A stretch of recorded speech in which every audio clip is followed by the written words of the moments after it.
1월 9일 토요일 아침입니다.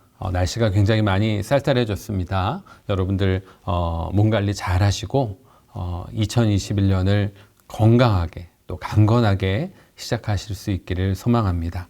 오늘도 하나님께서 허락해 주신 이 귀하고 복된 말씀을 함께 묵상하시고 또 오늘 하루 결론 삼으실 수 있는 여러분 모두가 되시기를 축복합니다. 오늘 하나님께서 우리에게 허락하신 말씀은요, 요한일서 5장 13절로 21절까지의 말씀입니다. 요한일서 5장 13절로 21절까지의 말씀을 제가 봉독해 드리도록 하겠습니다. 내가 하나님의 아들의 이름을 믿는 너희에게 이것을 쓰는 것은 너희로 하여금 너희에게 영생이 있음을 알게 하려 함이라. 그를 향하여 우리가 가진 바 담대함이 이것이니 그의 뜻대로 무엇을 구하면 들으심이라. 우리가 무엇이든지 구하는 바를 들으시는 줄을 안즉 우리가 그에게 구한 것을 얻은 줄을 또한 아느니라. 누구든지 형제가 사망에 이르지 아니하는 죄 범하는 것을 보거든 구하라. 그리하면 사망에 이르지 아니하는 범죄자들을 위하여 그에게 생명을 주시리라. 사망에 이르는 죄가 있으니 이에 관하여 나는 구하라 하지 않노라. 모든 불의가 죄로 돼 사망에 이르지 아니하는 죄도 있도다. 하나님께로부터 난 자는 다 범죄하지 아니하는 줄을 우리가 아노라. 하나님께로부터 나신 자가 그를 지키심에 악한 자가 그를 만지지도 못하느니라. 또 아는 것은 우리는 하나님께 속하고 온 세상은 악한 자 안에 처한 것이며 또 아는 것은 하나님의 아들이 이르러 우리에게 지각을 주사 우리로 참된 자를 알게 하신 것과 또한 우리가 참된 자 곧 그의 아들 예수 그리스도 안에 있는 것이니 그는 참 하나님이시요 영생이니라. 자녀들아 너희 자신을 지켜 우상에게 멀리하라. 아멘. 네, 오늘 함께 읽으신 이 요한일서의 마지막 부분을 우리가 살펴보게 됩니다. 이 시간 우리가 살펴볼 것이 있는데요. 요한 사도가 복음서를 기록한 목적이 있습니다. 바로 성육신하여 이 땅에 오신 예수 그리스도를 믿게 하여 영생을 얻게 하려는데 그 목적이 있었습니다. 그런데 우리가 오늘까지 살펴본 요한 1서를 기록한 목적은요, 하나님의 아들 예수 그리스도를 믿는 성도들이 이미 그 영생을 받았다라고 하는 것을 알려주기 위한 것이었습니다. 특별히 오늘 본문에서 사도 요한은요, 성도들이 승리할 수 있는 비결에 대해서 이야기를 해주고 있습니다. 성도가 하나님의 뜻대로, 하나님의 뜻 안에서 하나님의 뜻대로 무엇이든지 구하면 얻게 된다라고 하는 것을 말해주고 있어요. 인간의 의지와 경험과 욕심대로 구하는 것이 아니라 하나님의 뜻 안에서 구하게 될 때 무엇이든지 얻을 수 있게 된다라고 하는 것을 말하고 있는 것입니다. 이것은 예수님께서도 이미 말씀하셨던 내용입니다. 그렇기 때문에 신실한 성도는요, 예수 그리스도의 이름으로 주님의 뜻 안에서 간구하여 원하는 바를 얻게 된다라고 하는 결론을 우리가 얻게 되는 것이죠. 특별히 사도 요한은요, 기도의 응답을 얻는 비결에 대해서 말하고 있는데 그것은 바로 기도하고 있는 성도 자신이 정결해야 되고 성결하게 기도해야 된다라고 하는 것이죠. 또한 아울러 우리 주변에 있는 형제 자매들의 범죄한 사실을 보거든 그들을 위하여 용서를 빌라라고 권면하고 있습니다. 이것은 우리 죄를 위해서 예수 그리스도께서 오늘도 쉬지 않고 드리시는 중보 기도의 그 중요한 내용을 본받는 내용과 같습니다. 우리는 기도를 통해서 그리스도의 사랑을 경험하게 되고 그 경험했던 사랑을 주변의 형제 자매들에게 아름다운 모습으로 나눌 수 있어야 된다라고 하는 것입니다.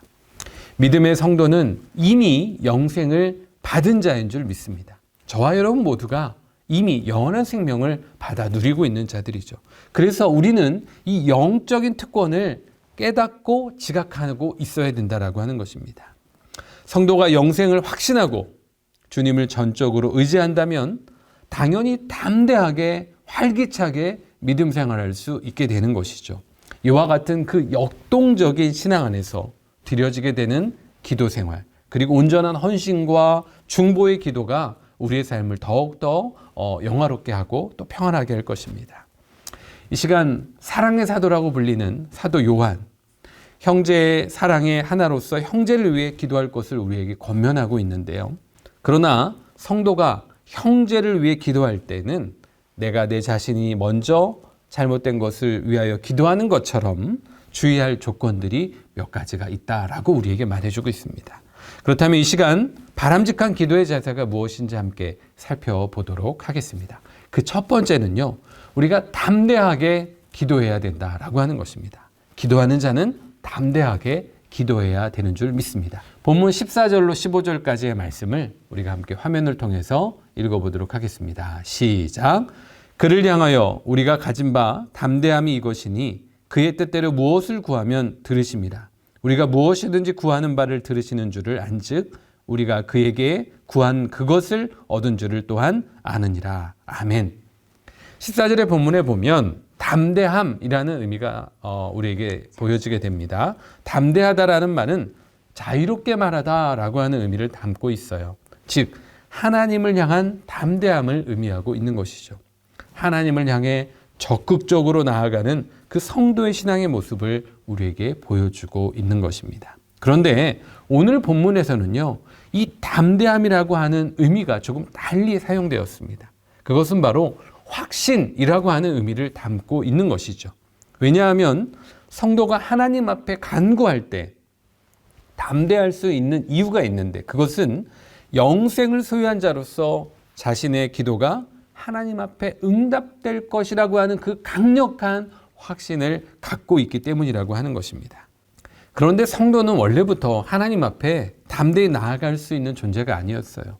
왜요? 우리는 모두가 죄인된 자이기 때문입니다. 그런데 예수 그리스도의 보혈로 말미암아 우리는 하나님 앞에 담대하게 나아갈 수 있게 된 것이잖아요. 그래서 성도가 담대할 수 있는 그 근거는 예수 그리스도를 믿는 그 믿음의 근거가 있다라고 하는 것입니다.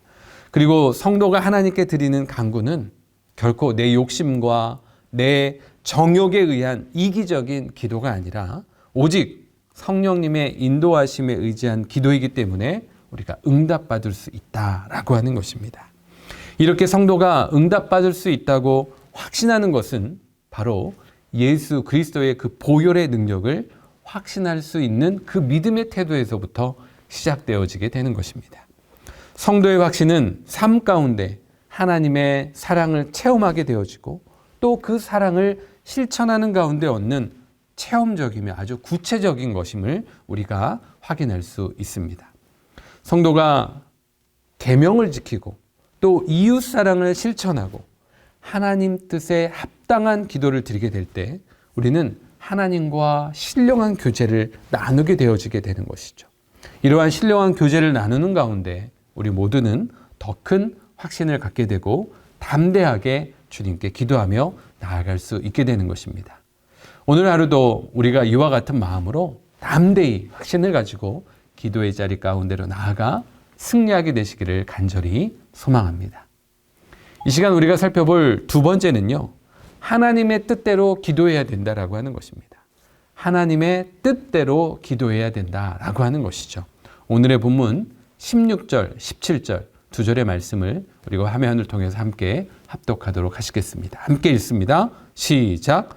누구든지 형제가 사망에 이르지 아니하는 죄 범하는 것을 보거든 구하라. 그리하면 사망에 이르지 아니하는 범죄자들을 위하여 그에게 생명을 주시리라. 사망에 이르는 죄가 있으니 이에 관하여 나는 구하라 하지 않노라. 모든 불의가 죄로 돼 사망에 이르지 아니하는 죄도 있도다. 아멘. 사도 요한은 형제를 위해 기도하라고 권면했습니다. 그러나 그 권면에 제한을 두고 있어요. 즉 사망에 이르는 죄를 용서해달라고 기도하는 것을 금하고 있다라고 하는 것입니다. 하나님의 뜻대로 하는 기도는요, 인간적인 연민이나 혈연관계에 있다고 해서 무조건적으로 용서해 줄 수 있는 세상의 그 무원칙적인 법 적용과는 철저하게 다른 것을 우리가 깨달아야 됩니다. 물론 하나님께서도 긍휼을 우리에게 베풀어 주시지만 용서를 받을 수 없는 죄에 대해서는 자비를 베푸지 않는다고 하는 것입니다. 하나님은 자비와 사랑의 하나님이신 동시에 바로 공의의 하나님이시기 때문입니다. 그럼 오늘 본문 가운데 등장하는 이 사망에 이르는 죄, 이것이 무엇인지 함께 살펴보도록 하겠습니다. 구약 성경에서 용서받을 수 없는 죄는 민수기 15장의 말씀과 같이 여호와를 회방하는 죄 혹은 하나님의 이름을 욕되게 하는 죄 등을 가리키고 있습니다. 또한 신약 성경에서는요, 마태복음 12장에서 성령을 회방하는 죄다라고 그렇게 말해주고 있어요. 이 모든 죄는요, 모두 다 예수 그리스도의 성품이나 인성, 신성을 부인하는 악한 행동입니다. 이것은 하나님을 결과적으로 배교하거나 또한 배반하는 죄와 서로 유사하게 되는 것입니다. 그래서 오늘 본문에 언급되어진 사망에 이르는 죄도 하나님을 떠나는 배교, 곧 이단 사상을 가리키고 있는 것이죠. 근본적으로 하나님을 떠난 사람의 죄는 어떠한 희생의 대가를 치른다 할지라도 속죄함 받을 수가 없습니다. 따라서 배교죄를 범한 사람을 위해 기도할 필요가 없다라고 요한 사도는 우리에게 말해주고 있는 것이죠. 반면에 사도 요한은요, 사망에 이르지 않는 범과에 대해서는 형제를 위해서 기도하고 용서를 구할 것을 권면하고 있습니다. 사망에 이르지 않는 죄란 회개함으로 말미암아 용서함을 받을 수 있는 죄를 말하고 있어요. 이것은 예수 그리스도의 성육신과 구속의 사역을 믿는 성도가 단 한 번의 실수로 죄를 범했다면 회개함으로 용서를 받을 수 있는 것이죠. 이미 내가 누리고 있는 영생을 다시 한번 생각하며 그것을 상실하지 않는 것이다 라고 사도 요한은 말해주고 있습니다.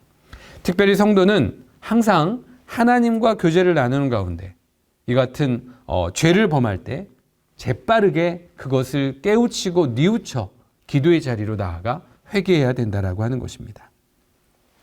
성도는 범죄한 자신이나 또한 주변의 형제 자매들을 위해 회개의 기도를 드려야 하는 것입니다. 그렇기 때문에 우리는 하나님 앞에 무릎으로 나가야 하고 또 하나님과 교제하는 삶을 날마다 우리가 이어가야 될 것입니다.